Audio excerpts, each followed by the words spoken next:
What's going on, everybody? Coach Mike here with Strength Coach Thoughts Podcast. This week's episode is potentially going to be a very contentious episode. And what I mean by that is this is Strength Coach Thoughts. I know a lot of this channel. If you're following the YouTube channel, a lot of it is my training videos mostly, and then obviously this weekly podcast. Um, so I am mostly speaking in the strength and conditioning community or I'm speaking to you guys in the strength and conditioning community. Weightlifting has slightly gone down this route. However, I feel like traditional athletic strength and conditioning is way more so in the weeds of this than weightlifting has gotten so far. So what am I talking about? I'm basically posing the question with this podcast, this episode. Has exercise science become too much science and too little exercise? Now, I know that is a very contentious topic. I know I am poking the bear with this one. And basically, what I am getting at with this topic, right, is as I mentioned in the introduction video, I am completing a doctorate of education in kinesiology. My master's was in kinesiology, focused on testing and human performance, literally using scientific tools and motion capture technology and all these 3D marker programs and kinematic biomechanic programs to assess perfect joint angles for stress and kinematic motions for ideal movements and all these things. So this is what my background is literally the science of exercise, the science of performance. And then again, my bachelor's is in exercise science. So I am a pure kinesiology exercise science from undergrad straight through doctorate. So um, I am in the scientific community with this one. That being said, because of the amount of research I've had to do, the amount of articles I've had to read, the amount of scientific literature I've had to go down in the exercise science community, tells me one of two things. One is the topic of this episode, that exercise has become too much science and too little exercise. And I'm gonna elaborate on that in a minute. The other option is that exercise science literature is so convoluted, so watered down that the topics that are studied are not really real topics or relevant, or they're just kind of like in the strength and conditioning world, most people get a GA as like their first strength coach job is a GA position. Well, GA position requires you to, it's a master's degree basically that you're getting paid to work with the school you're at, with the sports program you're with, and you're getting paid for your degree and maybe a stipend on the side to do that job while earning your master's degree. Well, most master's programs require some sort of dissertation or some sort of thesis project at the end that you need to pick a topic, conduct a study, and then write your research on that. Similarly, as a almost completed doctorate student, the entire process of getting your doctorate is forming a hypothesis, testing your hypothesis, revising your testing process, getting your results, collecting data, interpreting your data, and then providing your discussion and results in the form of your dissertation defense and in front of the committee of your your dissertation committee, your scientific committee that you're presenting to, and then you're defending that. All of that to say, I do feel like a lot of topics that I've explored in the scientific literature and exercise science are not topics that matter, but rather topics that were picked so the person doing their GA can just easily get it done and focus more on the coaching rather than their actual academics. And I know that might be a hot take too, but I mean, I've worked with GAs and people like that have literally done that, where they've just picked a topic that was like they had to do the least amount of work to complete their coursework so they could focus on their coaching, which, to be fair, most GAs are there to coach. They're not there to actually, you know, get their masters. The masters is more of a byproduct of the GA program. So those are really the two ways that I kind of see the exercise science literature going. Is again, the first one is that we are getting too scientific with exercise and we're doing too little exercise because of, what the science says, or it's just the topics that are being picked and discussed are just they don't matter. Like we're not actually looking at science in exercise that matters. And I don't have an answer which way that is. I don't know for sure. I don't want to say it is one or the other. I don't want to speculate. I am of the opinion, which I just said I'm not going to say do this, but I am gonna do this. Never mind. Um, I do think that exercise is becoming too scientific. I think we are doing too much science and too little exercise. Now, what I mean by too much science and too little exercise, think about your Whoop band or your Aura ring or your Garmin watches or your Apple watches or whatever technology you are probably using to track sleep, track your steps, track your recovery, how you feel, blah blah blah blah blah.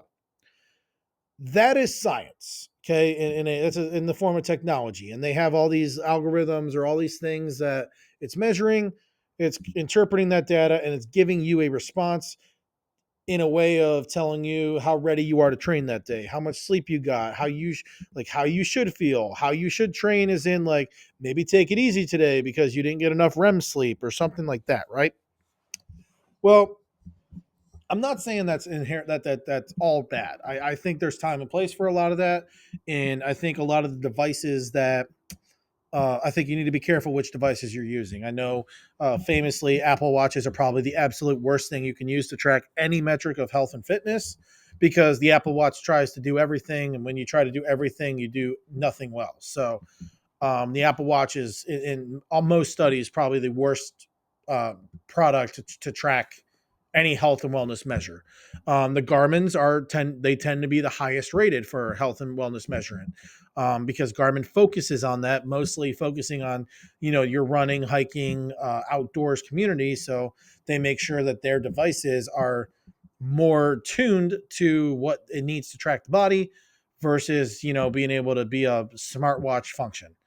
Um, so all that being said, though, does it even matter? Like, um, famously, I'm on Team Attitude Nation for weightlifting. We train 6 days a week. We go max effort 6 days a week, and whatever the program is, and this is the Penlay method.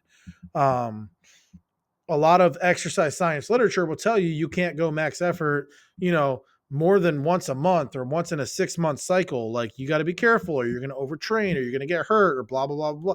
And I mean, like the Attitude Nation weightlifting program and the Penlay method is the empirical evidence, um, that's just not true. Like that's not true. We train to max effort 6 days a week.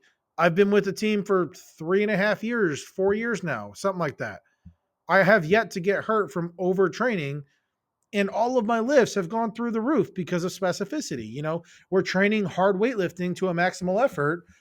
The said principle is going to say you are going to get better at that because that's what you're investing in. So that's just, I mean, that's a very small example of what I'm getting at. But also, like, I wake up in the morning and my Garmin might say, "Hey, you slept like crap. Take it easy in training today." Like, I don't have that choice. Like, we are training for big things. We're training for big meets, big national meets, like international meets. We're training for stuff. I can't. There's no world I can go to my coach and say, "Hey, coach, um, my Garmin told me I need to take it easy in training today, so let's dial back my training until my Garmin tells me I'm recovered." Like that's not the world we live in. And I mean, in some sports, that is the world we're getting to, and we're starting to see the detrimental effects of that with, how poorly some teams are starting to do that are like embracing this technology first model, this science first model. Now, I am not a science denier. I'm a big advocate of science. I'm a science first guy. I want to see the literature. If you make a claim, you better back it up. All of my blog posts, all of my the blogs I write for Team Builder, everything I write that is not opinion or that can have a source backing up what I'm saying, I source it. I am a science first guy. That being said, science is not the ultimate end all. I think the coach in science, empirical evidence isn't really valued. And that's important in a lot of science fields. I do feel exercise science is where empirical evidence is should be valued more. And I say that because some of the most prolific coaches in the sport, or in strength and conditioning, excuse me, some of the biggest names that have produced, and I mean produced, some of the best athletes, some of the people that so that have stood up strength and conditioning as we know it, they barely had any certifications. They barely had any like schooling on it. They had, if they were lucky, they had some guy from Russia or Bulgaria come over and just kind of like work out with them or coach them through a workout, and then that was their education.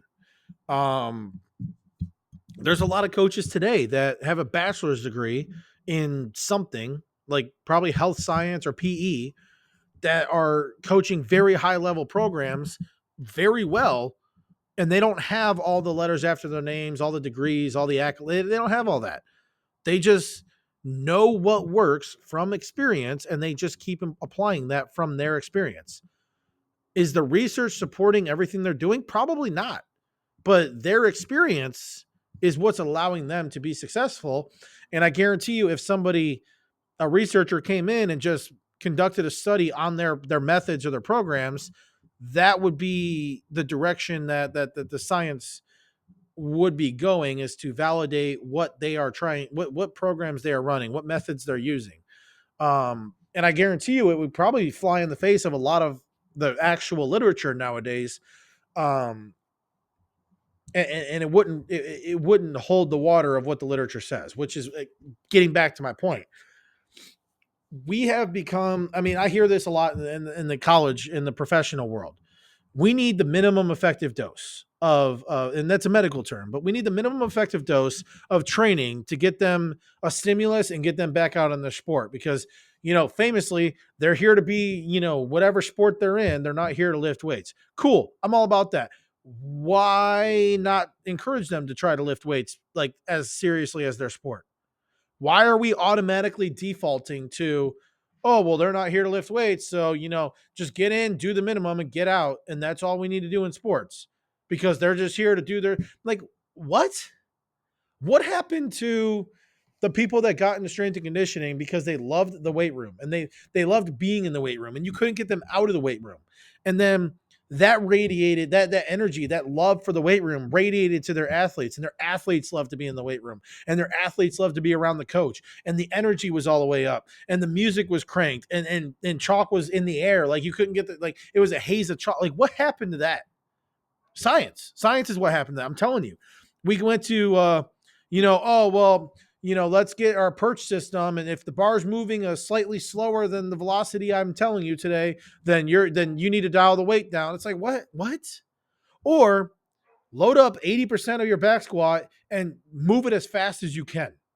How about that for velocity training?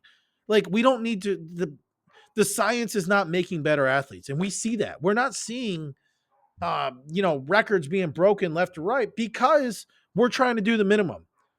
So we're trying to get them in the weight room, get a stimulus in there. Oh, hey, we got a squat day today. Let's do 3x5 at 70%. Get out there and back on the football field. It's like, we didn't do anything. We didn't train. We didn't get better. Yeah, we got a stimulus on the body, but did we overload? Did we do any kind of progression? Oh, you feel kind of sore today? Okay, dial the weight down to 60%. I don't want you too sore for practice. What? Like, what? I mean, I know I'm sounding very old school with this, and I know I do think there is a place for the science. I just think we need to understand that the science needs to be a tool that we use as coaches, not the rule. And what I mean by that is, like, again, if my Garmin says I slept like crap and I need to take training recovery, I'm okay. I'll take that I had poor sleep into consideration with my training. If I'm still max effort that day, it is the maximal effort I can give for that day. I'm not going to say, "Oh, coach, sorry, I slept like crap. My Garmin's telling me I'm a little fatigued. I think I'm just gonna stick. I'm just gonna move around today, see how I feel. Like I'm off the team, gone. Bye. Have a nice life." It's just not.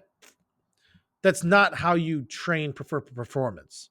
And again, I'm not talking about weightlifting specifically. You can take this and apply this in the sport. And here's the second half of this. I'm going through the blog article to make sure I'm not missing anything. Um, but we need to think about this. And this is something I was talking about the other day with the team and with my coach and everything. We were talking about Arnold Schwarzenegger and Lou and that whole golden era of bodybuilding. Okay. We are talking about a time where exercise science did not exist. I mean, we're talking about a time where, Boyd Epley is barely standing up college strength and conditioning. Like we're barely talking about athletes lifting weights. Lifting weights is for those bodybuilding people, like they think that the football players think if they get too muscle bound, they won't be able to play football. Like we're talking this generation. Okay. The beginning of S&C as we know it. And we're at the point now where we're basically saying everything Arnold did was wrong. Like all the science is saying, hey, they didn't know what they were doing and they trained terribly. But I want you to think about what I just said. We are looking at arguably one of the best bodybuilders in the world. And I'm not saying like, people haven't come and beat him. Sure. I'm talking about what he did for the sport of bodybuilding and for bodybuilders and for just people in general that want to, change their physique and change their life and get back in the gym. Like, I mean, I guarantee you more people are getting back in the gym influenced by some form by Arnold than they are by any other means. Short of probably Louis Simmons. I mean, like hand in hand here, we're talking. But for the science now to be kind of saying that Arnold and them didn't really know what they were doing, like, what are you talking about? Like, okay, they're not velocity based training. Their set rep range wasn't ideal. Like, ideal for what? They got that physique. I mean, they were Mr. Olympia. They were winning everything. Like, what do you mean ideal? Ideal? What are you talking about? Ideal? Ideal because your 3D marker machine thing didn't like they weren't at perfect joint angles. Ideal because they weren't moving the bar at they were moving the bar at 0.7 something instead of 0.6. Like what are you talking about? Ideal. Ideal according to what? The science? Well, I'm sorry, but you messed the science up if you're trying to tell me Arnold and Lou and all those other guys were not lifting right or ideal. And that's where I'm going with the empirical evidence. Look at them and tell me they didn't know what they were doing. That's the science in the way of exercise. And again, too much science, too little exercise. Minimum effective dose. What's the minimum amount of exercise we need to do to create that stimulus and get them back out? Like, why are we going for minimum? This is something I will never understand and I cannot understand. I've had that explained to me multiple times as a coach. I've had it explained to me by very high level coaches. I cannot wrap my head around it.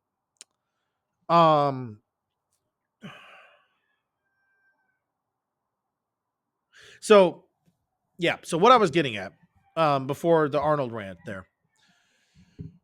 there is a method we use on the Attitude Nation team that John uses with from the Penley method. All right, it's a percentage based, effort based kind of guide. Okay, and this is something that can be used with athletes. And I once I am in a college position full time, I'm able to have access to a team. These are studies that my postdoctoral work, I'm going to focus on how to implement the Penley method with athletes. Because I'm going to spit in the face of all this science. It's ridiculous. But basically, you have let's say in season team right now. We got basketball. It's in season right now. They are on the road. They're beat up. They're playing multiple games a week. They're traveling. You might get one or two sessions in the weight room if you're lucky. So the percentage based, effort based, that's what I'm going to call it, way that John programs through the Penley method is you'll have set percentages, okay, and it's typically 4 percentages. And that is the range you're working in. Okay. So think of it this way. If I'm just going to be like 78% is your minimum, we'll call that minimum. Okay.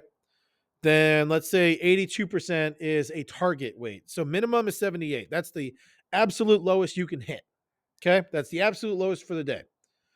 82% is what I would like you to hit for the day. That is normal training. Okay.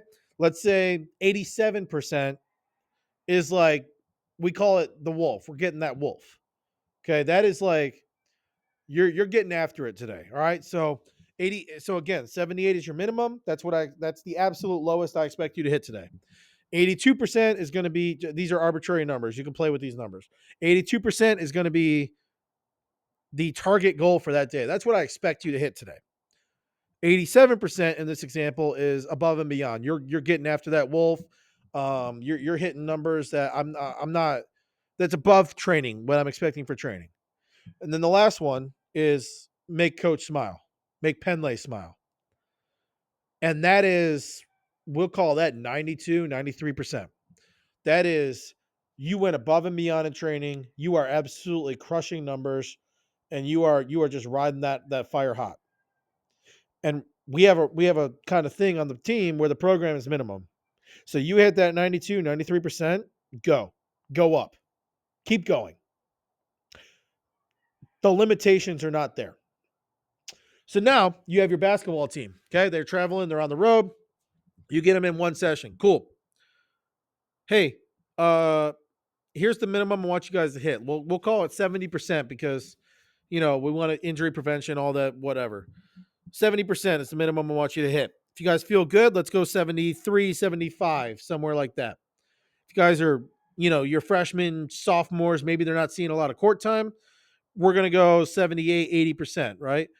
And then if you're feeling phenomenal and that fire is hot, touch 82, go in the 80s now. You are allowing now that athlete who maybe you have a starter, maybe you have your starting point guard, right? She comes in, or he or she comes in, whatever team you're working with, they come in and they're feeling beat up, they're feeling tired, they traveled, they're jet lagged, all that. And they're warming up on the bar, like, man, I don't know. And they hit that 70% and they absolutely smoke it. All right, cool. How's that feel? Oh, that felt amazing. I don't know where that came from. Okay, cool. Let's go up 70, 73, 75%. Boom, boom, boom. Next thing you know, they're hitting 90% in season.